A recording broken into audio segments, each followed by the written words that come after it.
नमस्कार आप सभी को। मैं वीरेंद्र शर्मा आपका हमारे संपूर्ण हिंदी साहित्य यूट्यूब चैनल में हार्दिक स्वागत और अभिनंदन है। अब हम लोग हिंदी साहित्य का आदिकाल पढ़ने जा रहे हैं। अब अच्छा, ये आदिकाल हिंदी साहित्य का आदिकाल, इसका समय सीमा माना है जो सर्वसम्मति से स्वीकार किया जाता है 1050 संवत से 1375 संवत तक। आदिकाल को अच्छा आदिकाल किसे कहते हैं ये तो आप लोग को पता ही होगा, नहीं तो ऐसे मैं बता देता हूँ कि जिस आदिकाल जैसा नाम से ही स्पष्ट है, किसी भी साहित्य धारा का वह प्रारंभिक बिंदु या पहला कालखंड है जहां से उसकी शुरुआत होती है, उसको आदिकाल कहते हैं। इसको क्या कहते हैं? आदिकाल कहते हैं। अब हम लोग को पढ़ते हैं कि आदिकाल में क्या क्या प्रेरक परिस्थितियां था, आदिकाल का अर्थ और स्वरूप क्या है, आदिकाल साहित्य पर परिस्थितियों का प्रभाव क्या पड़ा, आदिकालीन साहित्य के प्रेरक बिंदु। अब ये सब हम लोग पढ़ेंगे। अब आदिकाल में साहित्य के श्रृंगारिक, वीर, भक्ति, ऐतिहासिक, लौकिक, धार्मिक एवं सामाजिक आदि कई प्रवृत्तियां एक साथ मिलती है। क्या कई प्रवृत्तियां एक साथ मिलती है?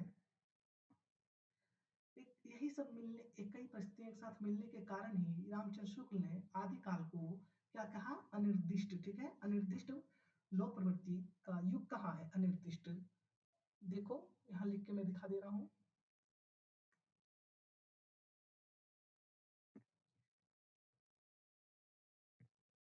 जरा सा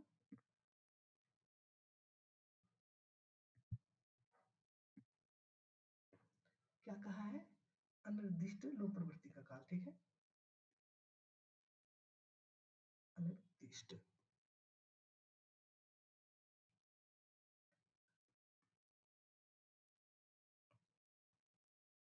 अनिर्दिष्ट लोक प्रवृत्ति का काल कहा है। अच्छा, अनिर्दिष्ट लोक प्रवृत्ति का काल क्या है? तो अनिर्दिष्ट लोक प्रवृत्ति का अर्थ क्या होता है? इसका मतलब होता है कि जो निश्चित ना हो। क्या है? जो निश्चित ना हो, जो निश्चित ना हो उसको कहते हैं अनिर्दिष्ट। तो वही बोलता है रामचंद्र शुक्ल ने कि आदिकाल को अनिर्दिष्ट लोक प्रवृत्ति का काल या युग कहा है। क्यों? क्योंकि इस काल में आदिकाल के वास्तविक स्वरूप को जान लेना सहज नहीं है, किंतु भारतीय चिंतन धारा के उस महत्वपूर्ण काल के रूप में, क्या बोल रहा है, उस काल के रूप में जाना जा सकता है जहां परस्पर विरोधी तत्वों को एक साथ विदेशी आक्रमण तथा दो संस्कृतियों का मिलन का परिवेश यहाँ पे था। अच्छा, आदिकाल में विरोधी तत्व क्यों कहा गया है आदिकाल को? तो इसलिए कहा कि यही आदिकाल में ही हमें देखने मिलता है कि दो संस्कृतियों का मिलन। कौन कौन संस्कृतियों का? तो एक था, कौन है? एक मुगल है, और दूसरा कौन है? एक जो हमारे हिंदू धर्म है, जो हमारे देश का है। ठीक है, ये तो आक्रमणकारी थे, वहां से अपना संस्कृति लेकर आए। ठीक है, और यहाँ इस संस्कृति से मिलन हुए, दोनों का क्या हुआ? मिलन हुआ। ठीक है, इसीलिए यहाँ पे आदिकाल में क्या देखने मिलता है? राजनीतिक उथल पुथल देखने मिलता है, विदेशी आक्रमण। ठीक है, विदेशी आक्रमण कौन? मुगल थे, यही मुगल थे विदेशी आक्रमण करता, और दो संस्कृतियों का मिलन का परिवेश भी यही है, हिंदू और इस्लाम। ठीक है, मुगल अपने साथ में कौन सा धर्म को लेकर आया था? इस्लाम। ठीक है, इस्लाम धर्म लेके आया था। ये यहाँ तक हो गया। ठीक है, अब हम लोग शुरू करते हैं कि आदिकाल का नामकरण क्या क्या है, नामकरण कौन कौन किसने क्या दिया है। आदिकाल का नामकरण और प्रस्तुतता तो देखेंगे हम लोग कि आदिकाल को सबसे पहले, आदिकाल को अध्यायवर जो हिंदी इतिहास लेखन में सबसे पहले लेखक करता गासातासी हुए, लेकिन वो उसने अध्याय विभाजन पे जोर बिल्कुल नहीं दिया। बिल्कुल कह ही नहीं सकते कि अध्याय विभाजन किया ही नहीं, लेकिन हिंदी साहित्य के पहले अध्याय विभाजन करता जॉर्ज ग्रियर्सन थे। कौन थे? जॉर्ज ग्रियर्सन थे, और उन्होंने आदिकाल को क्या नाम दिया था? उच्चारण काल दिया था। ठीक है, कई बार एग्जाम में पूछा जा चुका है कि हिंदी साहित्य के प्रथम काल विभाजन करता कौन है? तो जॉर्ज ग्रियर्सन है। ठीक है, और ये इनका नाम क्या देते हैं, आदिकाल का क्या नाम रखते हैं, चारण का। ठीक है, आदिकाल का क्या नाम देते हैं, चारण का। अब उसके बाद जो हुए कि आदिकाल का फिर नाम करता है मिश्र बंधु। कौन हुए, मिश्र बंधु हुए। मिश्र बंधु ने क्या किया, प्रारंभिक काल। मिश्र बंधु बोलते कि हम चारण काल नहीं कहेंगे, हम प्रारंभिक काल कहेंगे, ताकि जो भी जहां से शुरू हुआ उसको प्रारंभिक काल कहते हैं। आदिकाल वही हुआ जो भी बताएं कि आदिकाल जैसा नाम से ही स्पष्ट होता है कि किसी भी साहित्य धारा का वह प्रारंभिक बिंदु या पहला कालखंड जहां से उसकी शुरुआत होती है उसी को आदिकाल कहते हैं। तो ये आरंभिक काल कहते हैं, प्रारंभिक काल कहते हैं, ये क्या है, बिल्कुल 100% सही है। अब इसी के साथ में बहुत बड़े आलोचक हुए डॉक्टर गणपति चंद्र गुप्त, ये भी बोलते हैं कि बिल्कुल हम भी वही कहेंगे, हम नहीं कहेंगे चारण काल। यहाँ तक ही हम लोग समझे। अब महावीर प्रसाद द्विवेदी, जो महावीर प्रसाद द्विवेदी हिंदी साहित्य में आज हम लोग यदि शुद्ध हिंदी लिख पढ़ रहे हैं तो इन्हीं का सबसे बड़ा योगदान है। स्वस्ति पत्रिका के संपादक के रूप में जाने जाते हैं और ये इनका खुद नाम इतना बड़ा है जो कि इन्हीं के नाम पे आधुनिक काल में हम लोग पढ़ेंगे द्विवेदी युग। अब इसने आदिकाल का नाम रखा बीज वपन काल। बीज वपन काल, बीज वपन काल उसको कहते हैं जहां से शुरुआत कुछ चीज करते हैं। जैसे हम लोग मान लेते हैं कि खेती करते हैं तो उसको पहले बीज लगाते हैं ना, तब तो फल आता है। तो ही बीज वपन काल मतलब यहीं से स्टार्ट हो रहा है अब हिंदी साहित्य का, इसलिए इसने क्या कहा है, बीज वपन काल कहा है। अब हमारे रामचंद्र शुक्ल पे आते हैं। रामचंद्र शुक्ल वैसे हम उनके बहुत बड़ा कह सकते हैं, हमको अच्छा लगता है, फैन तो नहीं लेकिन उनका कोटेशन, उनका बात मुझे अच्छा लगता है। हर एक बात तो नहीं लेकिन अच्छा लगता है। रामचंद्र शुक्ल, रामचंद्र शुक्ल कहते हैं वीर गाथा काल। रामचंद्र शुक्ल क्या कहते हैं, वीर गाथा काल। रामचंद्र शुक्ल वीर गाथा काल से क्यों कहते हैं, बोलते हैं कि इस आदिकाल में जितने भी रचना हुए अधिकतर सब थे राजाओं के प्रशंसा में ही, राजाओं के प्रशंसा में ही, मतलब उनके प्रशंसा में गुणगान करना। हमारे राजा ऐसे थे, जैसे चंद्रबरदाई ने पृथ्वीराज रासो के बारे में, पृथ्वीराज के बारे में लिखा है कि चंद अंधा होते हुए भी गौरी को मार दिया। तो इसी तरह बहुत तरह से ये अपने राजाओं का प्रशंसा करते हैं, झूठ झूठ में चढ़ा बढ़ा के, इसलिए वीर गाथा का कि अच्छा अभी आगे पढ़ेंगे। ठीक, रामचंद्र शुक्ल ने आदिकाल में कितने 12 ग्रंथ रखे हैं, जिसमें से उसने कितना वीर ग्रंथ माना है, कितना और कितना नहीं वो भी बताएंगे। राहुल सांकृत्यायन पे आते हैं। क्या है राहुल सांकृत्यायन, राहुल सांकृत्यायन मानते हैं सिद्ध सामंत काल। क्या मानते हैं, सिद्ध सामंत काल।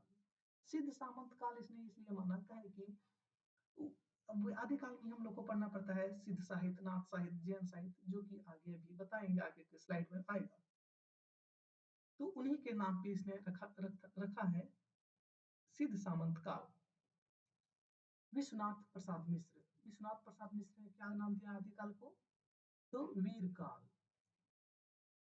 क्या नाम दिया है, वीर काल।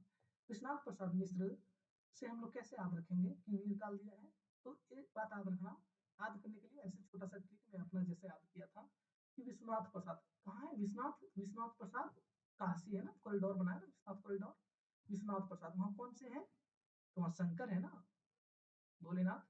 वो क्या है, वीर काल, उनका एक रूप है ना भद्रकाली, या तो वो जो कि बहुत वीर विकराल रूप में होते हैं, तो वो वीर होते हैं। तो उसी से मैं विश्वनाथ से, विश्वनाथ कॉरिडोर में कौन से देता है, तो शंकर भोलेनाथ, उसको कहते हैं वीर काल। ठीक है, वो या तो फिर यहाँ से वीर, यहाँ से वीर चालू हुआ, इसे ट्रिक से याद रख लेना। ठीक है, अब आते हैं कि आप देखते हैं हम लोग राम कुमार वर्मा ने क्या कहा। तो राम कुमार वर्मा ने आदिकाल को कितने प्रकार, 2 प्रकार में बांट दिया, मतलब 2 अध्याय किया आदिकाल को। कितना अध्याय किया, 2 अध्याय किया।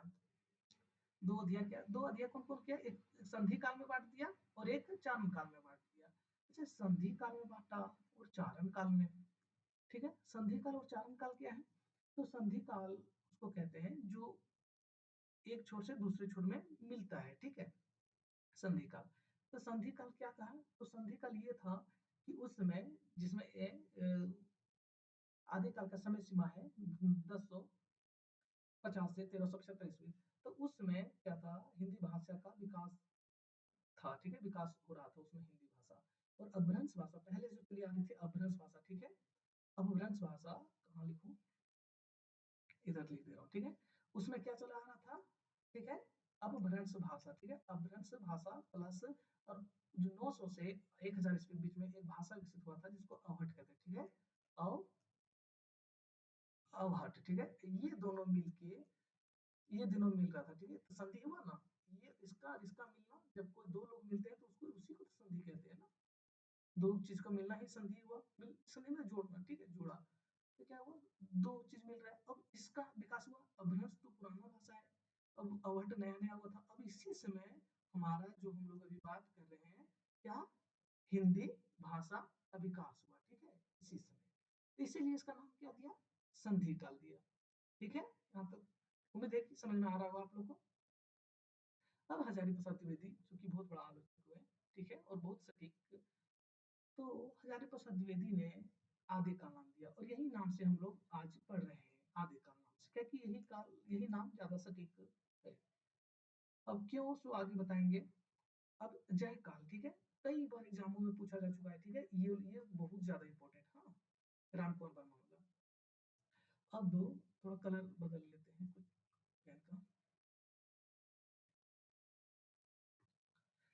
तो ये रमाशंकर रसाल ने क्या कहा है, जय काल का है, रमाशंकर रसाल ने क्या कहा है, जय काल, ये याद रखना है, ठीक है, रमाशंकर रसाल ने क्या कहा है, जय काल का है,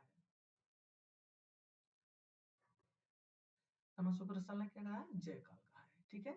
अब आते हैं हम लोग आगे कि अब आधार काल किसने कहा है, तो ये पूछा एग्जाम में कई बार आ चुका है, ठीक है, कि आधार काल किसने कहा है, तो मोस्ट इंपॉर्टेंट है, तो ये सुमन राजे ने कहा है, कौन, सुमन राजे और मोहन अवस्थी, ठीक है, मोहन अवस्थी इतना इंपॉर्टेंट नहीं है, लेकिन इनका तो हम आदि ही जीवन में रहना चाहिए कि आधार काल किसने नाम दिया है, तो ये सुमन राजे ने दिया है। अभ्रंश काल, अभ्रंश काल किसने कहा है, तो ये धीरेन्द्र वर्मा और बच्चन सिंह, ये मोस्ट इंपॉर्टेंट है, ठीक है, मोस्ट इंपॉर्टेंट, ठीक है, अभ्रंश काल किसने नाम दिया, तो बच्चन सिंह और धीरेन्द्र वर्मा ने, ठीक है, उद्भव काल, ठीक है, वासुदेव सिंह, उद्भव काल किसने नाम दिया, तो वासुदेव सिंह ने, उद्भव काल, मूल उद्भव का काल उसको जो विकसित हो रहा है, ठीक है, अभी शुरुआत स्टेज में है, वो क्या है, उद्भव काल, ठीक है, वासुदेव सिंह, संक्रमण काल रामखिलावन पांडे, ठीक है, ये भी पूछ देता है, ठीक है, ये तो भूलना नहीं है, याद ही रखना है, रामखिलावन पांडे, ठीक है, संक्रमण काल, यहाँ जितना भी पीपीटी में रखा गया है सारा इंपॉर्टेंट और तथ्यपूर्वक रखा गया है, ठीक है, इसको आप लोग नोट करते हुए चलें। अब बात आता है कि हिंदी का प्रथम कवि और पुस्तकता, चाहे हिंदी, अब हिंदी आदिकाल की बात हो रहा है, तो उसी में थोड़ा सा हम लोग आगे चले जाते हैं कि हिंदी का प्रथम कवि कौन है, ठीक है,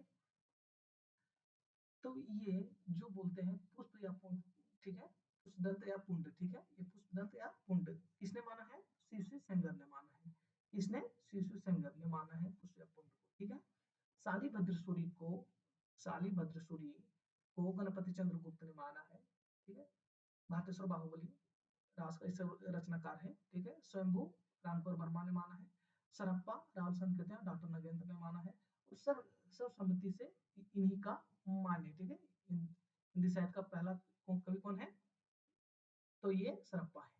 अब्दुल रहमान हजर प्रसाद द्विवेदी, ठीक है, अब्दुल रहमान का एक और नाम है अधड़मार, ठीक है, अधड़मार, ठीक है, क्या नाम एक और है, अधड़मार। विद्यापति को डॉक्टर बच्चन सिंह ने पहला कवि माना है विद्यापति को, और मुंज को घनश्याम गुलेरी ने, ठीक है, ये एकदम याद रखना, ठीक है, गुलेरी कहाँ के थे, गुलेर गांव की वजह से इनका नाम गुलेरी पड़ा, ठीक है, ये मुंज कवि को प्रथम कवि मानते हैं हिंदी साहित्य का, ठीक है। अब सर्वसम्मति से हम लोग देखते हैं किसको कौन मानता है, सर्वसम्मति से आपको हम पहले बता चुके हैं, जैसे सरप्पा को मानते हैं सर्वसम्मति से, ठीक है, प्रथम कवि, इस सबका मत किस पे है, अधिकतर का, तो सरप्पा को, ठीक है। अब प्रथम रचनाकार कौन है, सावकाचार, सावकाचार इनका, ये जो प्रथम रचना कौन है, सावकाचार, इनका रचनाकार कौन थे, तो देवसेन, ठीक है, देवसेन, कौन थे, देवसेन थे, यहाँ तक आप लोग को समझ में आ गया होगा। अब हम लोग चलते हैं कि आदिकाल, ठीक है, आदिकालीन साहित्य का वर्गीकरण, अब आदिकालीन साहित्य का वर्गीकरण, बोल क्या क्या वर्गीकरण किसमें क्या है, तो एक है अपभ्रंश साहित्य, दूसरा है सिद्ध साहित्य, तीसरा जैन साहित्य, चौथा रासो साहित्य, पांचवा लौकिक साहित्य, छठा गद्य साहित्य। तो आदिकाल के कितने प्रकरण में बांटा गया है, देखो लिख दिया हूँ 6 प्रकरण में, ठीक है। अपभ्रंश साहित्य, सिद्ध साहित्य, जैन साहित्य, रासो साहित्य, लौकिक साहित्य, गद्य साहित्य। आप लोग को हर एक एक एक करके पहले अपभ्रंश साहित्य, फिर सिद्ध साहित्य, जैन साहित्य, रासो साहित्य, ऐसा करके पढ़ाया जाएगा, ठीक है, बताया जाएगा विस्तृत से। आप लोग नोट करते चले और याद करते चले, और एक ऐसा याद रखने की कोशिश कीजिएगा कि एक क्लास को क्लास में ही याद हो जाए, ठीक है, क्लास का वीडियो देखें और क्लास में ही याद हो जाए, फिर बाद में उसको याद करना रखना ना पड़े। अब सबसे बड़ा पहले आलोचक का नाम आता है रामचंद्र शुक्ल का, ठीक है, तो उन्हीं के मत के अनुसार हम लोग अभी चलेंगे, फिर दूसरों के मत रीड करेंगे, ठीक है। रामचंद्र शुक्ल ने आदिकाल चार प्रकरणों में, चार प्रकरणों के अंतर्गत या तो चार प्रकरण में बांटा है, ठीक है, कितने प्रकरण में, चार प्रकरण में। रामचंद्र शुक्ल आदिकाल को कितने प्रकरण में बांटा है, चार प्रकरण, ठीक है। कौन कौन सा बांटा है, अभी चार करते, चलिए इसमें चर्चा करते हैं। प्रकरण एक में बांटा है, सामान्य परिचय दिया है। सामान्य परिचय मतलब आदिकाल का स्थिति बताया है, पर्यटन बिंदु बताया है, उसमें राजनीतिक सामाजिक स्थिति, धार्मिक स्थिति बताया है, ठीक है। अब प्रकरण टू में क्या दिया है, प्रकरण टू में अपभ्रंश काल रखा है, ठीक है। प्रकरण टू में क्या है, अपभ्रंश काल। ये एग्जाम में एकदम पूछा जाता है कि रामचंद्र शुक्ल ने कितने प्रकरण में बांटा है, ठीक है, ये कितने प्रकरण में बांटा गया, कितना ही एग्जाम पूछा, नेट कैरक हो या टीजी के पीजीटी हो या तो कोई असिस्टेंट प्रोफेसर का एग्जाम हो, कई एग्जाम में पूछ चुका है क्वेश्चन, ठीक है, कि रामचंद्र शुक्ल कितने आदिकाल को कितने प्रकरण में बांटे हैं, ठीक है। तो कितने प्रकरण में बांटे हैं, चार प्रकरण। कौन कौन, सामान्य परिचय पहला प्रकरण, दूसरा में अपभ्रंश काल जिसमें सिद्ध नाथ और जैन साहित्य आते हैं, ठीक है, अभी बताएंगे सर, एक एक करके पढ़ेंगे, ठीक है। सिद्ध साहित्य, नाथ साहित्य, जैन साहित्य किसमें आता है, कौन सा प्रकरण में, रामचंद्र शुक्ल के एक क्वेश्चन है, ठीक है, पूछ देगा कि नाथ साहित्य आदिकाल के किस, रामचंद्र शुक्ल के अनुसार आदिकाल के किस प्रकरण में आता है नाथ साहित्य या जैन साहित्य, तो किसमें आता है, तो प्रकरण नंबर 2 में, ठीक है। अब प्रकरण 3 में आता है देश भाषा काल। कौन सा आता है, देश भाषा काल आता है, इसको हम लोग कहते हैं रासो साहित्य, देश भाषा काल, रासो साहित्य, ठीक है। देश भाषा काल में क्या आता है, रासो साहित्य आता है, रासो साहित्य, ठीक है, जैसे पृथ्वीराज रासो हो गया, ठीक है, बसलेव रासो हो गया, सारंगधर, ये सब जो ये सब है, ये सब किस में आता है, रासो साहित्य में, ठीक है।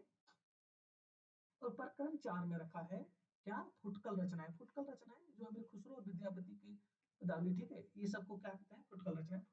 फुटकल रचनाएं क्या है, वही बताएंगे। फुटकल रचना है कि मतलब छोटा छोटा पंक्ति, दो दो चार चार पंक्ति में ऐसा करके लिखना, ठीक है, जिसको आगे वाला पीछे वाला कोई मेल नहीं खाता हो, ठीक है। तब खुसरो लिखते हैं और विद्यापति से पदावली में, ठीक है। अब हम लोग आते हैं, थोड़ा स्पीड में चलेंगे जिसे समझते हुए भी इतना नहीं कि समझ में ना आवे। आचार्य रामचंद्र शुक्ल का मत अब देखते हैं, ठीक है, कि उसने आदिकाल को कितने प्रकरण बांटा, कितने में क्या माना, वही भी आएंगे, रामचंद्र शुक्ल के बारे में आ रहे हैं, ठीक है। तो आचार्य रामचंद्र शुक्ल ने कुल 12 ग्रंथों को आदिकाल के अंतर्गत रखा है। कितने ग्रंथों को, तो 12 ग्रंथों को, ठीक है, एकदम कंठस्थ कर लेना है साथ में ही साथ। 12 ग्रंथों को क्या किया है, आदिकाल के अंतर्गत रखा है। इसमें 4 रचना अपभ्रंश काल में, ठीक है, 4 रचना क्या अपभ्रंश काल में, और 8 रचना देश भाषा काल में, ठीक है। टोटल रामचंद्र शुक्ल ने आदिकाल में, ठीक है, यहाँ लिख के दिखा रहा हूँ, टोटल रामचंद्र शुक्ल ने आदिकाल में कितना ग्रंथ को मान्यता दिया है, तो 12 ग्रंथ, ठीक है।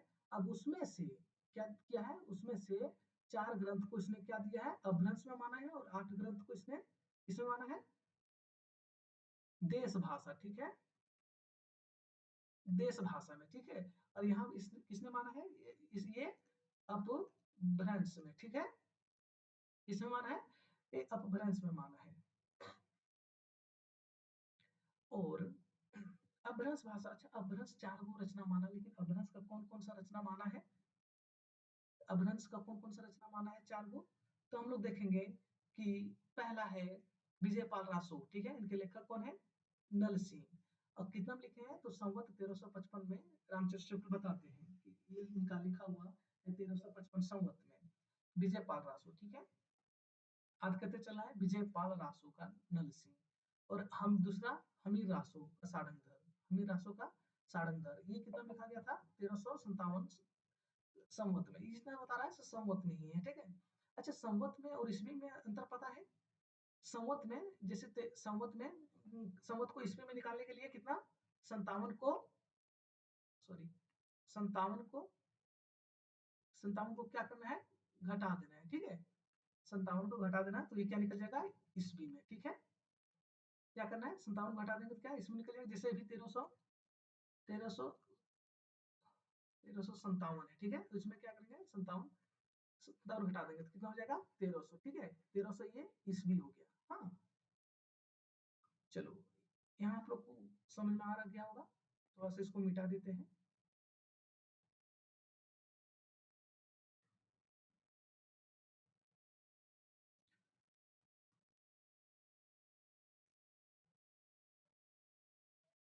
चलो अब आते हैं, दूसरा कौन है, तो कीर्तिलता। कौन है, कीर्तिलता विद्यापति का रचना है, जो अब इनका रचना का वर्ष क्या है, 1460 संवत, 1460 संवत, ठीक है, इसमें कोई इसमें में यदि निकालना है तो 57 घटा देंगे। और दूसरा चौथा है लास्ट में कीर्ति पताका, ये भी किनका रचना है, विद्यापति का ही है, ठीक है, कब है 1460, इनका भी संवत है, एक ही साल में दो दो रचना कर दिए थे। अच्छा, चार रचना अपभ्रंश में जो सम्मिलित किए हैं तो कैसे याद करेंगे, ये चारों रचना की अपभ्रंश भाषा में है, तो इसके लिए ट्री को हम जैसे याद किए थे उस हिसाब से, विजय विजय हमारी की क्या की, ठीक है, एक सेकंड, हाँ की, अच्छा याद रह जाएगा आप लोगों को, की, ठीक है, विजय हमारी की, ये क्या है, ट्रिक है, ठीक है, विजय हमारी की, विजय विजयपाल रासो, ह से हमारी से हमीर रासो, की से कीर्तिलता, की से कीर्ति पताका, विजय हमारी की याद रह जाएगा आप लोग को, उम्मीद करते हैं याद हो गया होगा। अब हम लोग आते हैं देश भाषा का काल, जो कि 8 रचनाओं को माना था देश भाषा का, तो कौन कौन, तो खुमान रासो, कौन, खुमान रासो, ठीक है, दलपति विजय जिसका संवत है 1180, और बसिल देव रासो जिनका रचना वर्ष है 1212 संवत में, पृथ्वीराज रासो के रचयिता कौन है, चंद्रबरदाई, ठीक है, इन्हीं के बारे में भी कहानी बता रहे थे, चंद्रबरदाई इनके राज्य कवि थे पृथ्वीराज का, तो ये लिखे थे 1225 संवत से 1249 संवत के बीच में। और ये चंद्रबरदाई, इसको पूरा चंद्रबरदाई ने नहीं किया, इनको इसका पूरा इनके चंद्रबरदाई के बेटा ने किया, ठीक है, ये बोल रहे थे कि जब वो पृथ्वीराज को मोहम्मद गौरी ने ले गया अफगानिस्तान, जिसको आज के समय में उसको वहां ले गया, तो ये साथ में पृथ्वीराज के साथ में ही चल गया, तो इसने पुस्तक अपने बेटे के हाथ में रख के चल गया, ठीक है, पुस्तक जब हाथ रखे इस तरह पंक्तियां रख के चल गया था, ठीक है, वो सब आएगा अभी। अब क्या है, अब देखेंगे हम लोग जयचंद प्रकाश, ठीक है, जयचंद प्रकाश किसका रखा है, तो भटकेदार का, ठीक है, भटकेदार का रखा है जयचंद प्रकाश, इनका रचना वर्ष क्या है 1225 संवत। जयचंद प्रकाश, देखेंगे हम लोग जयचंद प्रकाश, इसका नाम कैसे याद हो जाता पहले, तो जयचंद प्रकाश का भटकेदार, ठीक है, जिसे देखो नाम भी छोटा जयचंद प्रकाश, भटकेदार हो गया, और इसी नाम से एक और मिलेगा, जय में जस चंद्रिका, जय में जस चंद्रिका, कितना बड़ा ये नाम, तो इसी तरह याद करना है मधुकर कवि, ठीक है, नाम बड़ा तो, जबकि रचना का नाम बड़ा तो कवि का भी नाम बड़ा, ठीक है, जैसे भटकेदार, तो यहाँ मधुकर कवि, ठीक है, ये कवि मतलब नहीं, ये कवि उनका नाम नहीं लगा था, ठीक है, इसलिए नहीं होना, जय में, ठीक है, जय में जस चंद्रिका, उनका रचनाकार कौन थे, तो मधुकर कवि, 1240 संवत में। अब हम आगे देखते हैं परमाल रासो बारे में पढ़ते हैं, ठीक है, परमाल रासो, परमाल रासो का रचनाकार है जगनिक, कौन है, जगनिक, जिसका रचना वर्ष है 1230 संवत में। ये जितना भी रचना वर्ष देख रहे हैं सब संवत में ही है। अब इसमें अगला चलते हैं, खुसरो की पहेलियां, अमीर खुसरो लिखते हैं 1350 संवत में, विद्यापति की पदावली, ठीक है, ये कितना लिखते हैं 1460 ईस्वी में। पदावली की भाषा क्या है, तो ये है मैथिली में, ठीक है, कौन भाषा में है, मैथिली में, ठीक है, याद रह जाएगा। अब हम लोग को स्टार्ट करते हैं, ठीक है, कि क्या है इनका बारे में क्या बोले हैं रामचंद्र शुक्ल, ठीक है, बोलते हैं कि इन्हीं 12 पुस्तकों की दृष्टि से आदिकाल का लक्षण निरूपण और नामकरण हो सकता है। कौन 12 पुस्तक है, जो आदिकाल में इसने 12 पुस्तक रखा था ना, वही सब 12 पुस्तक के आधार पर इसने आदिकाल को नामकरण किया है, ठीक है, इसमें से अंतिम दो तथा वसुदेव रासो को छोड़कर शेष सब ग्रंथ वीर गाथात्मक ही वीरगाथात्मक ही मिलता है, मतलब ठीक है, यहाँ थोड़ा टाइपिंग मिस्टेक हुआ है, ठीक है, वीरगाथात्मक ही है कह सकते हैं, ठीक है। कौन कौन बोला है अंतिम दो ग्रंथ, अंतिम दो ग्रंथ कौन कौन था? तो सबसे लास्ट में क्या था?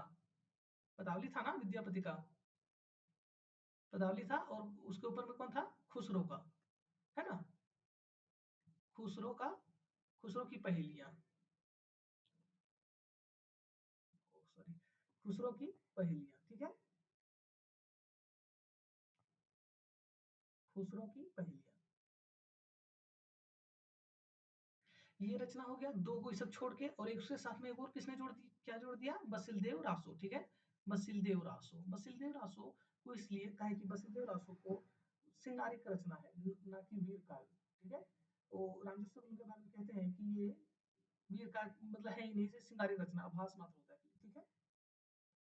तो और आगे अब देखेंगे हम लोग कि यदि ये भिन्न भिन्न प्रकार की 9 पुस्तकें, यदि ये भिन्न भिन्न प्रकार की 9 पुस्तकें भी साहित्यिक भी होती तो मेरे नामकरण में कोई बाधा नहीं डाल सकती थी, क्योंकि मैं 9 प्रसिद्ध वीर गाथात्मक पुस्तकों का उल्लेख किया है। अब बोलता है कि ये जो 12 रचना था, ठीक है, 12 में बोल रहा है कि 3 हटा दो, कितना?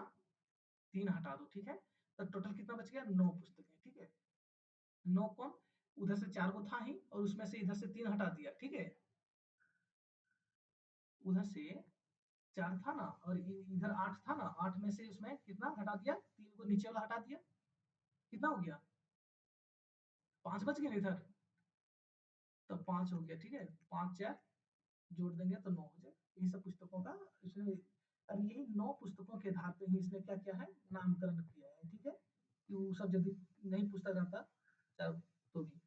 बोलते हैं शुक्ल प्रकृति की, शुक्ल के कोटेशन देखते हैं हम लोग, ठीक है, प्राकृत की अंतिम अभ्रंश व्यवस्था से ही, जब तक प्राकृत, प्राकृत यहाँ क्या है? भाषा है, ठीक है, प्राकृत भाषा, प्राकृत पाली, ठीक है, जैसे अभ्रंश था, अभ्रंश प्रकृत पाली, इसी तरह प्राकृत है, ठीक है, पहले प्राकृत हुआ, और पहले पाली हुआ, फिर प्राकृत हुआ, फिर अभ्रंश हुआ, ठीक है। बोल रहा है कि प्राकृत की अंतिम अभ्रंश व्यवस्था से ही हिंदी साहित्य का आविर्भाव माना जा सकता है।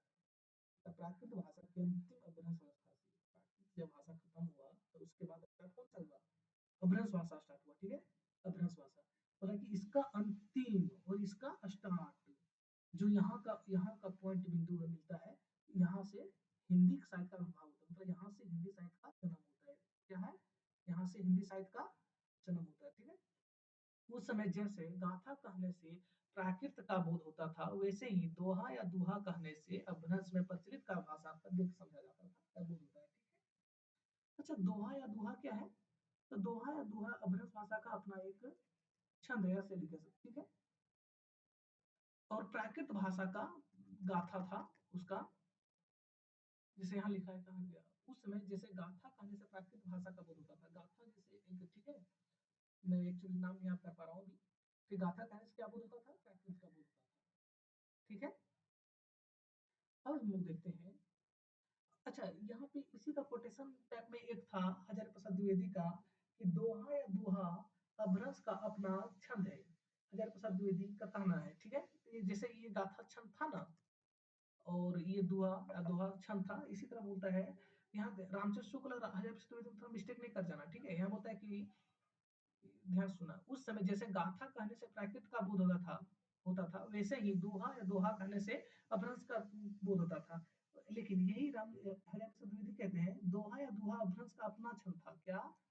दोहा या दुहा, ठीक है, अपभ्रंश, ठीक है, अपभ्रंश का, सॉरी, का अपना छंद था, क्या था? दोहा अपना छंद था, यहाँ देखना, ठीक है, इस पे गौर करना, ये पूरा पूरा इतना बड़ा बड़ा कोटेशन तो याद होगा नहीं, ठीक है, तो हिंदी साइड में कोटेशन से ही भरा पड़ा है, तो क्या करना है, एक अपने ट्रिक के हिसाब से एक वर्ड को पकड़ना है, ठीक है।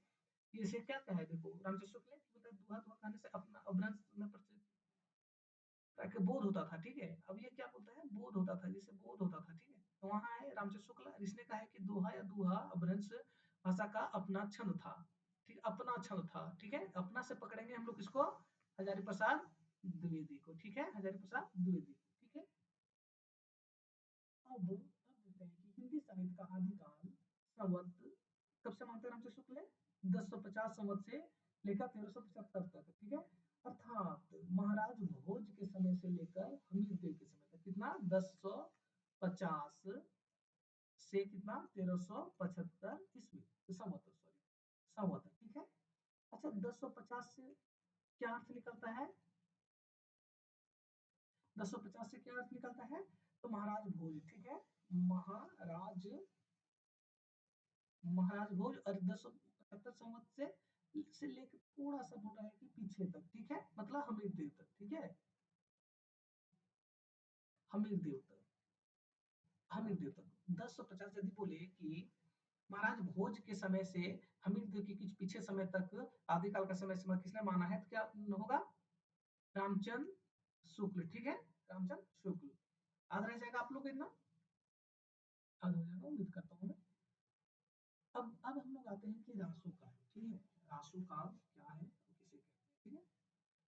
तो आचार्य रामचंद्र शुक्ल ने आदिकाल के प्रकरण 3 में बताए थे कि प्रकरण 1 में क्या दिया है, प्रकरण 1 में सामान्य, ठीक है, सामान्य, प्रकरण 2 में अपभ्रंश, ठीक है, अपभ्रंश, प्रकरण 3 में देश भाषा और प्रकरण 4 में जल्दी से आप करो,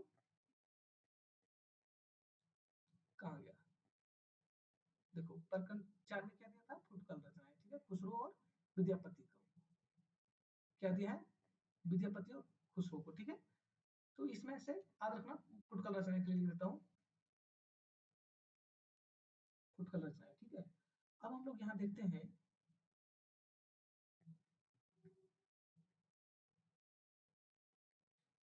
हाँ कि आचार्य शुक्ल ने आदिकाल के प्रकरण 3 में रासो साहित्य का स्थान दिया है, किसमें? 3 में, ठीक है, रासो साहित्य का कितना प्रकरण 3 में दिया है, ठीक है। अब रासो काल हिंदी के आदिकाल में रचित ग्रंथ है, आदिकाल के अंतर्गत आता है रासो काल, ठीक है। इसमें अधिकतर वीर गाथाएं ही है, रासो काल में क्या था, अधिकतर वीर गाथाएं ही था, ठीक है, अधिकतर वीर गाथाएं, ठीक है, वीर काव्य अधिकतर लिखा जाता था, ठीक है। रास साहित्य जैन परंपरा से संबंधित है, तो रासो शब्द, रासो का संबंध तो अधिकांत वीर काव्य से है, जो डिंगल और पिंगल भाषा में, इसको शॉर्ट में समझते हैं कि रासो का संबंध किससे था, तरासो काव्य से था, ठीक है।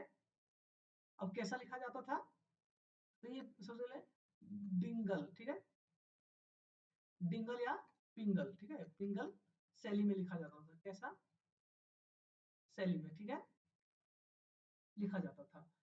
अच्छा डिंगल और पिंगल कहाँ का भाषा था, या तो क्या मिलके बना था, तो ये भी याद रखना, ठीक है, एग्जाम में कई बार पूछता है, नेट के एग्जाम में या तो पीजीपीटी या कोई भी एग्जाम में, ठीक है। तो हम लोग इसको देखेंगे कि डिंगल भाषा जो था, इसका पश्चिमी राजस्थान अर्थात मरवाड़ी और अपभ्रंश भाषा के मिलावट से बना है, मतलब क्या, मरवाड़ी, ठीक है, मरवाड़ी प्लस और कौन भाषा, अपभ्रंश, ठीक है, अपभ्रंश, ठीक है, अपभ्रंश मिलके क्या बना है, तो डिंगल बना है, ठीक है, डिंगल बना है। पिंगल, अच्छा पिंगल भाषा क्या क्या हुआ, तो पिंगल क्या है, पिंगल इसे जो क्या है शैली है, ठीक है, डिंगल पिंगल इसे क्या है शैली है, लिखावट के रूप, हाँ। पिंगल होता है एन राजस्थानी बोलियां, ब्रज भाषा, जैसे एन राजस्थानी बोलियां और क्या ब्रज भाषा मिलके वो क्या बना है, तो पिंगल बन गया है, ठीक है। राजस्थानी एन मतलब राजस्थान में 4 भाषाएं मुख्य रूप से बोला जाता है, इसकी इसे बांट देते हैं 4 भाग में, पूर्व पश्चिम दक्षिण करके, ठीक है। और एक ढूंढाड़ी है, जयपुरी को ढूंढाड़ी कहते हैं, ठीक है, मरवाड़ी हो गया, मालवी हो गया, और मुझे एक्चुअली याद नहीं आ रहा है, तो ये 4 भाषाओं में करके है। तो वो बोलता है कि राजस्थान के सभी भाषाओं चारों मिला के अन्य भाषा मतलब जितने राजस्थान के चारों भाषाओं को मिला के और उसके साथ में ब्रज का मिश्रण, ठीक है, इसका मिश्रण ब्रज का, ठीक है। तो राजस्थानी बोलियां प्लस ब्रज का मिश्रण से क्या हो गया, पिंगल का, ठीक है, पिंगल का होता है, बनता है पिंगल से। बसंत रासों में काव्य के अर्थ में रामायण शब्द बार बार आया है, ठीक है, रामायण रसायन होती है, रसायन ही लिखा है, सॉरी, ठीक है, शब्द बार बार आया है, अतः हमारी समझ में इसी से क्या आता है, रासो काल होता है, तो यही से नाम पड़ गया, इसने रासो काल दिया, ठीक है। रामचंद्र शुक्ल ने यहीं से रसायन शब्द बार बार आने के कारण ही। अब रासो शब्द की उत्पत्ति के बारे में पढ़ेंगे, ठीक है, जिसे अभी रामचंद्र शुक्ल ने बोला ना, उसी के मत में भी चलेंगे कि किसने क्या क्या बोला। जैसे रसायन शब्द बार बार आया तो हम देख सकते हो, ठीक है, रसायन शब्द बार बार आने के कारण रामचंद्र शुक्ल ने उसको क्या कहा है, रासोकाल। तो इसी तरह देखते हैं कि रासो शब्द उत्पत्ति क्या क्या कौन कौन विद्वान क्या से मानते हैं, ठीक है। तो सबसे पहले देखते हैं रास, ठीक है, मतलब रामचंद्र शुक्ल ने क्या मानते हैं, रसायन से, ठीक है। अब एक गासा तासी थे जो सबसे पहले हिंदी साहित्य के लेखक है, लेखक क्या आलोचक कह सकते हैं, जो हिंदी साहित्य का इतिहास लिखा है जिसने, गासा तासे है, उसने माना है राजस्यु, ठीक है, राजस्यु एक यज्ञ होता था, वो बोलता है कि राजस्यु यज्ञ से ही उसका शब्द रासो उत्पत्ति हुआ है। कौन, गासा तासी ने। देखिए रामचंद्र शुक्ल ने मानता है रसायन से। अब आते हैं ऊपर से नंदुलाल वाजपेयी, नंदुलाल वाजपेयी किस मानते हैं, रास से, ठीक है, रास से नंदुलाल वाजपेयी मानते हैं। अब यहाँ रास से और हजाब चतुर्वेदी में थोड़ा मिस्टेक होगा, इसलिए याद रखना, ठीक है। चंद्र बलि पांडे, माता प्रसाद गुप्ता, हजार प्रसाद द्विवेदी ने किससे माना है, तो रासक से माना है। क्या, रासक से, हाँ, ज्यादा ही कुछ हो गया है। तो किससे माना है, तो रासक से माना है, ठीक है। आ जाएगा आप लोग को यहाँ। अनुत्तम स्वामी क्या बना है, रसिक से, ठीक है। एक, दो, तीन, चार, और ये सब जो चार को है ना, ये सब तो आद होना ही रहना ही रहना करना ही आप लोग को, ठीक है। इसके बाद ये सब इतना ज्यादा इंपॉर्टेंट नहीं, लेकिन याद रखना है। रसिक से किसान नरोत्तम स्वामी ने रसिक से माना है, ठीक है। राशियों बता ही दिए, गणतासी ने, राजशाही हरप्रसाद शास्त्री ने, डॉक्टर हरप्रसाद शास्त्री ने राज से माना है, ठीक है। रसायन रामचंद्र शुक्ल ने कितना बार बार, और अच्छी रामचंद्र शुक्ल किस रचना में रसायन शब्द बार बार आया था जो रसायन से मान लिया, तो ये बसुदेव रासो रचना में आया था, ठीक है।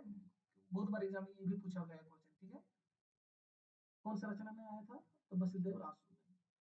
अब रहस्य, ठीक है, क्या है रहस्य, कविराज श्याम दास ने मानता है रहस्य, ठीक है। अब हम लोग आते हैं पहला रचना जो हिंदी साहित्य के आदिकाल में पढ़ते हैं, सबसे पहला लिखा हुआ रचना वो बसुदेव रासो है, ठीक है। बसुदेव रासो बारे में जब हम लोग बात करते हैं, तो बसुदेव रासो का सबसे पहले वो लिखा हुआ वर्ष क्या है, 1212, ठीक है। रचित ग्रंथ है जिसका लेखक क्या बताए थे हम आपको, नरपति नाल। क्या बताए थे, नरपति नाल, ठीक है। अब इसमें पढ़ेंगे हम लोग कि विशेष इस पुस्तक में क्या था, इस रचना में, ठीक है। तो ये याद रखना, ये गेय मुक्तक काव्य, ठीक है, ये सबसे इंपॉर्टेंट है। ये कौन से रचना थे, गेय मुक्तक काव्य था। यह मुक्तक परंपरा का ग्रंथ है, यह क्या मुक्तक परंपरा का ग्रंथ है।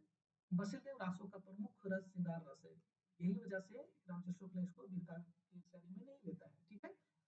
क्यों, क्योंकि इसका क्या है, रस श्रृंगार रस है, ठीक है, वीर रस रहने छोड़ के क्या है, श्रृंगार रस है। हिंदी का पहला ब्रह्माशा वर्णन बसुदेव रासो में मिलता है, एकदम मोस्ट इंपोर्टेंट, ठीक है। क्या है, हिंदी का पहला ब्रह्माशा वर्णन किसमें मिलता है, तो बसुदेव रासो में मिलता है, किसमें, बसुदेव रासो में मिलता है। जिसका प्रारंभ, अच्छा, बसुदेव रासो में ब्रह्माशा, ब्रह्माशा जो 12 महीना का वर्णन है, ठीक है, क्या है, 12 महीना, ठीक है, महीना का वर्णन, ठीक है, 12 महीना का वर्णन मिलता है किसमें, तो बसुदेव रासो में, ठीक है। ये कभी पेन टेन में लिखने का आदत नहीं हुआ हम लोग, इसीलिए राइटिंग नहीं बनता है, वो सब ना ध्यान दें। तो जिसका प्रारंभ क्या किसमें हुआ, किस महीना से प्रारंभ होता है, 12 महीना में से कार्तिक महीना, ठीक है, कार्तिक महीना से प्रारंभ होता है, ठीक है, याद रखना, कार्तिक महीना से प्रारंभ होता है। बारहमासा का वर्णन बसुदेव रासो में हुआ है, लेकिन किस महीना से, कई बार एग्जाम में पूछा चुका है, कौन सा महीना में बसुदेव रासो में बारहमासा का वर्णन किस महीना से शुरुआत होता है, तो किस महीना से, कार्तिक महीना से, ठीक है, किस महीना से, कार्तिक महीना से होता है, ठीक है, याद रखिएगा आप लोग को। अब यह चार भागों में विभाजित है, क्या है, यह चार भागों में विभाजित, कितने भागों में, चार भागों में, ठीक है। इसका नायक कौन है, राजमती, इसका नायिका है राजमती और नायक ठीक है, विग्रहराज चतुर्थ, हाँ, ये विग्रहराज तृतीय भी मिलता है, ठीक है, इसलिए विग्रहराज चतुर्थ ये भी दिमाग में बैठाना है कि कौन सा विग्रहराज चतुर्थ, हाँ, पहला दूसरा तीसरा वो है कोई है, ठीक है। इसका क्या है, विग्रहराज चतुर्थ है, ठीक है। ये चार भागों में बांटा, कौन कौन भाग है, तो प्रथम खंड है बसुदेव रासो राजमती से विवाह होता है। दूसरा खंड, रानी का व्यंग से राजा का उड़ीसा चले जाना है, अभी कहानी बताऊंगी इस रचना के बारे में, स्टोरी में, शॉर्ट में। तृतीय खंड क्या है, रानी का विरह वर्णन है। और चौथा खंड क्या है, दोनों का मिलन है। ठीक है, अब थोड़ा सा स्टोरी सुन लेते हैं इस रचना के बारे में कि बसंत रासो और राजमती का वीररा चतुर्थी जिसका नाम था, उनका शादी होता है। ठीक है, दोनों को प्रेम अच्छा था। जब प्रथम खंड में जिसे दिखाया है कि विवाह का चित्रण बहुत अच्छा था, अ, इसके बाद उन लोग को शादी होने के बाद रिश्ता चला। इसके बाद रानी का कुछ व्यंग कर दिया, कटाक्ष उनपे, तो वो क्या करते हैं, रूठ गए। अब होता है ना कि दो प्रेमी जोड़ों में ये सब होते रहता है, तो रूठ गया उनके बाद से, और वो चल गए कहाँ पे, उड़ीसा चले गए। ठीक है, दूसरा अध्याय में ये दिखाया कि उड़ीसा, उनके बैंक से उड़ीसा चले गए। और तीसरा में जब उड़ीसा चल गए तो श्योर सी बात है कि जब किन्हीं का पति चल जाएगा, प्रेमी चल जाएगा, तो वो विकल्प तो करेंगे ही, मतलब कटेंगे ही।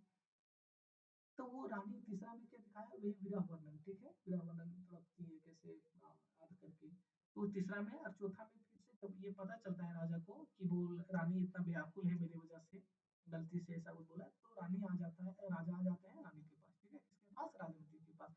तो दोनों का क्या लास्ट में दिखाया है, मिलन। ठीक है, याद रहेगा शॉर्ट फॉर्म स्टोरी में। चलो, अब इसमें कुछ वो मिस कर रहे हैं कि इसमें बता नहीं, चलो ठीक है, अभी आए। अब देखते हैं कि राम फिर बोलते हैं नोट में। ठीक है, नोट कर लो, राजा राजा चतुर्थ का उपनाम बसिलदेव रासु था। ठीक है, बसिलदेव था, रासु था, बसिलदेव था, उसका उपनाम क्या था, बसिलदेव। ठीक है, इसमें वीरा राज उड़ीसा चले जाते हैं नाराज होकर, जिसको बता ही चुके हैं। और राज, इनके राजकवि कौन थे, नरपति नाल थे। ठीक है, नरपति नाल थे। ठीक है, इनका राजकवि कौन था, नरपति नाल थे। ठीक है, यहाँ वीर गीत के रूप में लिखा गया है, इसमें वीर गीत के रूप में ऐसा लिखा गया है, वीर गीत के रूप में लिखा गया है। ठीक है, याद रखना, इसलिए इसको वीर काव्य नहीं श्रृंगार काव्य बोला गया है। ठीक है, रामचंद्र शुक्ल के अनुसार, रामचंद्र बोलते हैं इनका भाषा की परीक्षा करके देखते हैं तो बसंत रासो की भाषा साहित्यिक नहीं राजस्थानी है। बोल रहे हैं कि रामचंद्र शुक्ल की भाषा यदि पढ़ के बोल इसको देखते हैं, ठीक है, तो बसंत रासो की भाषा साहित्यिक नहीं है। क्या साहित्यिक नहीं है, तब कौन सी भाषा है, राजस्थानी ज्यादा ठहरता है, मतलब वहाँ की लोकल भाषा ज्यादा है, राजस्थानी। अब आते हैं कि शुक्ल साहित्य की, शुक्ल बोलते हैं साहित्य की सामान्य भाषा हिंदी ही थी, जो पिंगल भाषा कहलाती थी। साहित्य की सामान्य भाषा क्या थी, हिंदी, मतलब सॉरी, साहित्य की सामान्य भाषा हिंदी ही थी, जो उन्होंने क्या कहलाया था, कहलाती थी पिंगल भाषा। ठीक है, बसिलदेव रासो में भी बीच बीच में बार बार, मतलब कई बार साहित्यिक भाषा हिंदी को मिलाने का प्रयास दिखाई पड़ता है। मतलब कई वो लिखा है ऐसे राजस्थानी भाषा होने के कारण से, और हिंदी भाषा को मिलावट, मतलब मिलाने का क्रम किया है। ठीक है, कई बार कोशिश किया है नरपतिलाल ने हिंदी भाषा को मिलाने का। ठीक है, फिर शुक्ल बोलते हैं यह घटनात्मक काव्य नहीं वर्णनात्मक काव्य है। मतलब ये पढ़ने के बाद ऐसा लगता ही नहीं कि कुछ घटना घट रहा है लोग के बीच में, राजा के बीच में, रानी के बीच में। ठीक है, लग रहा है कि खाली वर्णन करते जा रहा है, वर्णन करते जा रहा है, वर्णन करते जा रहे हैं इस तरह से। बोलते हैं शुक्ल इस ग्रंथ में श्रृंगार की ही प्रधानता है, वीर रस किंचित आभास मात्र, मतलब इसमें श्रृंगार रस ही भरमार है। ठीक, कौन रस, श्रृंगार रस में भरमार है। और वीर रस क्या है, किंचित आभास मात्र, मतलब छोट मोट, जिसको नहीं कहते चुटपुटिया, छोटा मोटा है। ठीक है, अब शुक्ल बोलते हैं फिर से कि वसुदेव रासो में काव्य के अर्थ में रसायन शब्द बार बार आया है, अतः हमारी समझ में रसायन शब्द से होते होते रासो हो गया, ये तो बता ही दिए, बार बार आ रहा है प्रकृति। अब दूसरा आते हैं हम लोग कि खुमान रासो, क्या आते हैं, खुमान रासो। अब खुमान रासो हम लोग देखते हैं कि उनके रचनाकार कौन थे, तो दलपति विजय। खुमान रासो के रचनाकार कौन है, दलपति विजय। ठीक है, यह 9वीं शताब्दी की रचना है। ठीक है, रचना, यह एक विशाल प्रबंधकार, यह प्रबंधकार के है। ठीक है, प्रबंध है मान लेते हैं, गलत टाइप हो गया, जिसमें चित्तौड़ नरेश खुमान द्वितीय का वीरता का वर्णन है। जिसमें चित्तौड़ के नरेश खुमान का, खुमान कौन, खुमान दो लोग थे। ठीक है, एक द्वितीय द्वितीय है, खुमान द्वितीय की वीरता वर्णन है। ठीक है, इसलिए कैसे मुगलों से आक्रमण किया देश में, आपसी राजाओं से भी। अब आते हैं तीसरा, विजयपाल रासो, इसकी रचना नल सिंह ने किया था। ठीक है, और चौथा परमाल रासो, इसका मतलब थोड़ा ज्यादा पढ़ेंगे क्योंकि ये इंपॉर्टेंट है। लेखक जगनिक हुए, इनका परमाल रासो का लेखक कौन है, जगनिक है। इसमें आल्हा उदल नामक दो वीर, ठीक है, वीरों की कहानी है। आल्हा खंड परमाल रासों से विकसित माना जाता है। आल्हा खंड कहाँ से विकसित माना जाता है? परमाल रासों से, ठीक है, आल्हा खंड परमाल रासों से, ठीक है, आल्हा खंड कहाँ से विकसित माना जाता है? परमाल रासों से, याद रहेगा आप लोग को। आल्हा खंड कहाँ से विकसित माना जाता है? परमाल रासों से, ठीक है, जिसका संपादन 1865 ईस्वी में कौन? चार्ल्स इलियट ने, ठीक है, एकदम मोस्ट इंपोर्टेंट करना है, ठीक है, मोस्ट इंपोर्टेंट है, ये याद करना है, ठीक है, आप लोग को कि आलाखंड के संपादन किसने क्या करवाया था? परमाणु कालखंड का संपादन किसने करवाया था? तो चार्ल्स इलियट ने करवाया था। किसने? चार्ल्स इलियट ने करवाया था, ठीक है, चार्ल्स इलियट ने करवाया था। आला अब देखते हैं हम लोग आगे कि आल्हा लोकगीत के रूप में बेसवाड़ पूर्वांचल में गाया जाता था। जो गीत है वो कहाँ गाया जाता है? तो बेसवाड़ पूर्वांचल में गाया जाता है, ठीक है, बेसवाड़ पूर्वांचल में गाया जाता है, ठीक है, बुंदेलखंड की तरफ। अब हजारी प्रसाद द्विवेदी ने पृथ्वीराज रासो की तरह इसे भी अर्ध प्रमाणिक माना है। हजारी प्रसाद द्विवेदी ने पृथ्वीराज रासो की तरह इसे भी अर्ध प्रमाणिक माना है। अब हम लोग पृथ्वीराज रासो पे आएंगे, उसमें चर्चा करेंगे किसने किसने प्रमाणिक, किसने अर्ध प्रमाणिक, किसने अप्रमाणिक माना है, ठीक है। तो हजारी प्रसाद द्विवेदी ने पृथ्वीराज रासो क्या माना था? अर्ध प्रमाणिक, ठीक है। उसी तरह इसको भी, परमाल रासो को भी इसने क्या माना है? अर्ध प्रमाणिक, ठीक है, क्या माना है? अर्ध प्रमाणिक, ठीक है। आला खंड का अंग्रेजी अनुवाद, वहां तो हिंदी अनुवाद देख रहे थे, अब यहाँ हम पढ़ रहे हैं अंग्रेजी खंड का अंग्रेजी अनुवाद, ठीक, किसने करवाया था? वाटर फील्ड ने, ठीक है, वाटर फील्ड ने, ठीक है, बहुत इंपॉर्टेंट है बाबू सब। वाटर फील्ड ने किया था। एक प्रसिद्ध प्रसिद्ध पंक्ति है, 12 बरस ले कुकुर जीवे और 16, ठीक है, जिसे 16 बरस ले जिए सियार, 18 बरस क्षत्रिय जिए आगे को, ठीक है, आगे जिए तो धिकार। उस पहले के समय में ऐसा माना जाता था कि, एक सेकंड, पहले के समय में माना जाता था कि 12 बरस ले कुकुर जो है, कुकुर मतलब कुत्ता, ठीक है, कुत्ता का आयु कितना है? वो 12 साल है, ठीक है। और 16 वर्ष जिए सियार, और सियार मतलब वही भेड़िया सियार जिसको कहते हैं, उसका कितना आयु है? तो उसका 16 साल है, ठीक है। और 18 क्षत्रिय जीवे, मात्र सोच के देखो, 18 साल ही क्षत्रिय जीवे, कितना क्षत्रिय, ठीक है, कितना? 18 साल, और आगे जी अधिकार, मतलब उसके पहले ही बोला आप लड़ कट मर के युद्ध में भाग लेके अपना पराक्रम दिखा के मर कट जाओ, ठीक है। तो ये मतलब उसमें गर्व की बात होगा। आगे को जीवित अधिकार मतलब उससे आगे जी गया तो क्या अधिकार है तुम्हारी जिंदगी की, ये कितना उसमें मेंटलिटी के साथ आप सोच सकते हैं। ये किस रचना में आता है? ये पूछा गया है, ठीक है, ये पूछता है और पूछेगा, ठीक है, किस रचना में? परमाल रासो, ठीक है, परमाल रासो, हाँ। जयचंद प्रकाश, पांचवा कौन है? जयचंद प्रकाश, ठीक है। जयचंद प्रकाश का प्रकाशन वर्ष है, ठीक है, प्रकाशन वर्ष संवत में 1355 संवत। इसका बताया था ना कि ये जयचंद प्रकाश छोटा है, तो इसका नाम भी छोटा है, भट्ट केदार है, ठीक है, इनका नाम भी छोटा है, भट्ट केदार से याद रखना है। जयचंद प्रकाश अब तक अपर्याप्त रचना है, बोल रहा है जयचंद प्रकाश अब तक क्या है? अपर्याप्त रचना, मतलब अब तक मिला नहीं है, ठीक है, सिर्फ वर्णन हुआ है कहीं पे, ठीक है, अब कहाँ हुआ अभी दिखाता हूँ, ठीक है। तो क्या है? जयचंद प्रकाश अब तक अपर्याप्त रचना है, ठीक है, इसका उल्लेख निर्देश मात्र सिंहायत, ठीक है, दलाल दयाल दास कृत ठीक है, राठौड़ारी ख्यात में हुआ, कहाँ पे हुआ है इसका वर्णन? राठौड़ारी ख्यात में नामक ग्रंथ में मिलता है। जयचंद प्रकाश में कनौज के अधिपति जयचंद की वीर गाथा का गान प्रस्तुत किया गया है। इसमें जयचंद प्रकाश में क्या है? तब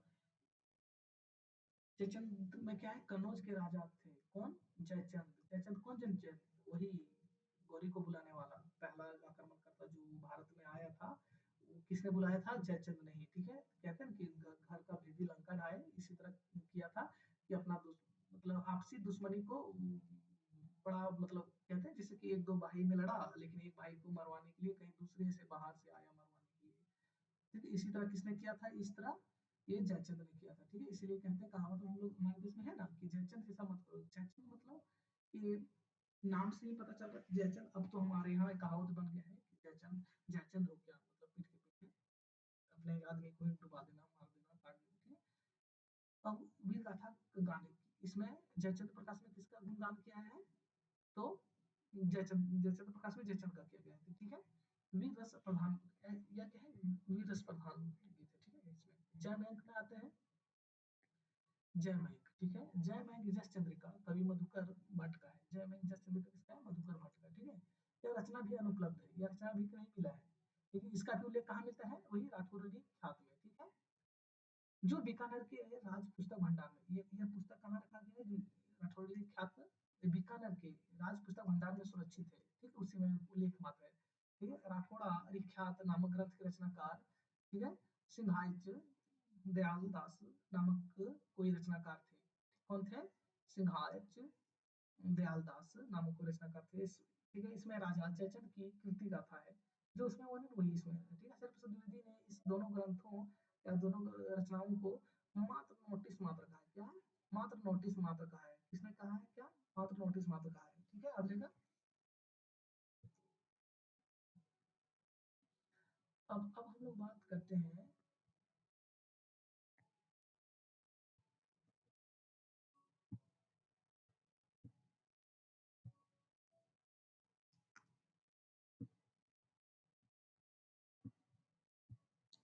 नहीं स्लाइड, अब पृथ्वीराज रासो पे आते हैं, ठीक है। थोड़ा सा पृथ्वीराज रासो की बात कर लेते हैं, क्योंकि टाइम को मद्देनजर रखते हुए, टाइम तो हो चुका है। पृथ्वीराज रासो, ठीक है, कवि चंद्रबरदाई, उनके कवि कौन है? चंद्रबरदाई। भाषा क्या है इनका? पिंगल है, ठीक है। इसको बाद में कंप्लीट कर लेंगे। आप लोग को हिंदी साहित्य का तैयारी, नेट जेआरएफ टीजीटी पीजीटी, कोई भी हिंदी साहित्य का रिलेटेड एग्जाम हो, कंपटीशन हो, सबके लिए फ्री तैयारी करवाया जाता है। यहाँ से हमारे चैनल से जुड़े आप लोग को निश्चित ही बेनिफिट होगा। अब आगे की, आगे पढ़ाया जाएगा।